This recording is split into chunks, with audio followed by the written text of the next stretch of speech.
Good morning students. मी आशिष शिंदे. आज आपण 12वी सायन्स पेपर सेकंड डेअरी या विषयाबद्दल आपण अभ्यास करणार आहोत.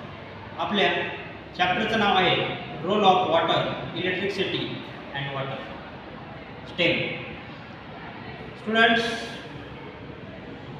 आपल्या बोर्डाच्या परीक्षेला याच्यावरती कायम प्रश्न येत असतात शॉर्ट नोट्समध्ये. एकतर तुम्हाला येईल रोल ऑफ वॉटर, ते तुम्हाला येईल रोल ऑफ स्टेम, एकतर तुम्हाला पेपरला येईल रोल ऑफ इलेक्ट्रिसिटी.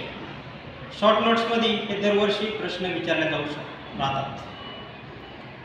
प्रत्येक वर्षी हा प्रश्न विचारला जातो. एकतर 2024मध्ये स्टेम विचारतील, 25मध्ये वॉटर विचारतील, 26मध्ये इलेक्ट्रिसिटी विचारतील, असे काय तुम्हाला प्रश्न येत असतात. आता आपल्या चॅप्टरचं नाव आहे role of water, electricity in dairy processing plant. आता डेअरी प्रोसेसिंग प्लांटमध्ये आपल्या सर्वांनाच माहिती आहे की वॉटरचा काय उपयोग आहे, स्टेमचा काय उपयोग आहे आणि इलेक्ट्रिसिटीचा काय उपयोग आहे. आपल्याला जर डेअरी प्रोसेसिंग प्लांट चालवायचा असेल तर या सर्व गोष्टी आपल्याला गरजेच्या आहेत. इलेक्ट्रिसिटी, वेगवेगळे इक्विपमेंट चालवण्यासाठी, हिटिंग प्रोसेससाठी आपल्याला इलेक्ट्रिसिटी लागणार आहे. त्यानंतर वॉटर आपल्याला वेगवेगळे जे इक्विपमेंट्स असतील ते स्वच्छ धुण्यासाठी लागणार आहे, जे मिल्क रिलेटेड असतील. तर आपण या सर्व यांचा उपयोग बघणार आहोत की डेअरी प्रोसेसिंग प्लांटमध्ये वॉटर, इलेक्ट्रिसिटी आणि स्टेमचा काय उपयोग. तर सर्वप्रथम आपण वॉटरचा उपयोग बघूया. वॉटरचा उपयोग डेअरी प्रोसेसिंग प्लांटमध्ये काय आहे ते आपण बघूया. तर पहिलं आहे water is an absolute requirement of dairy industry in one quantity.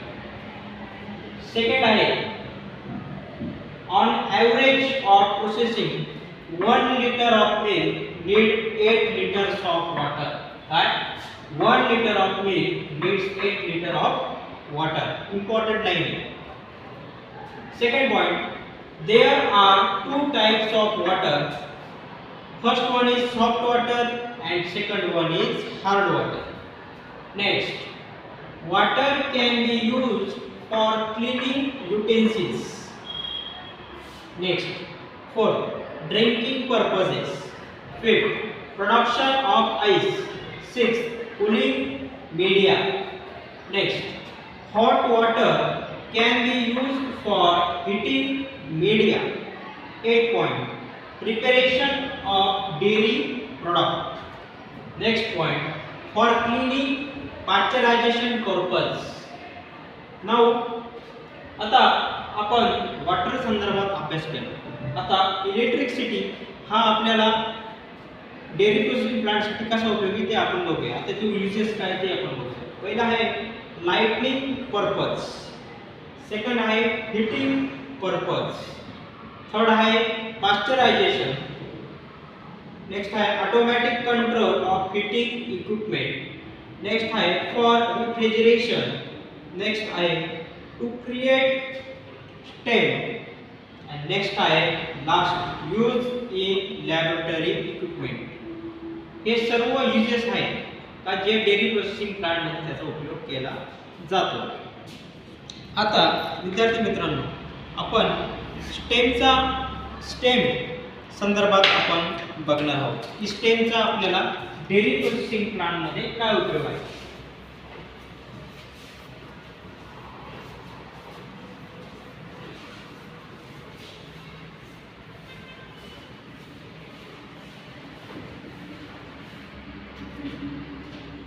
तर आपल्याला रोल ऑफ स्टेम या संदर्भात अभ्यास करायचा आहे. आता आपल्याला रोल ऑफ स्टेमचा उपयोग काय as a heating agent for pasteurization. Next, heating agent for pasteurization. काय पहिला उपयोग आपला heating agent for pasteurization. Next आहे for drying of equipment, for drying of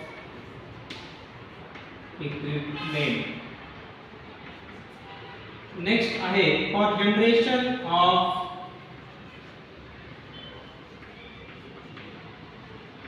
of electricity.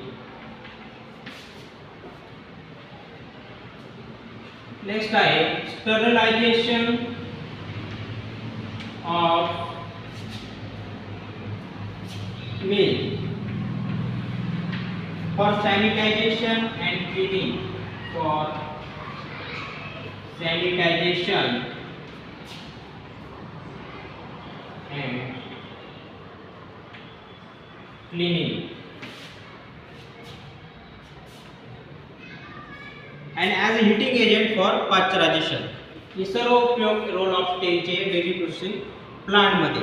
त्यानंतर काय उपयोग आहे, stem is defined as a water in vapour condition in dairy processing plant. Stem can be use. हे सर्व हा chapter आपल्याला परीक्षेला नेहमी विचारला जात असतो शॉर्ट नोट्समध्ये, आणि याच्या हा कायम प्रश्न आपल्याला येत असतो, त्यामुळे हा चॅप्टर खूप आपल्याला इम्पॉर्टंट आहे. व्हिडिओला लाईक, सबस्क्राईब आणि शेअर करा, आणि अपडेटसाठी पुढचे व्हिडिओ बघा.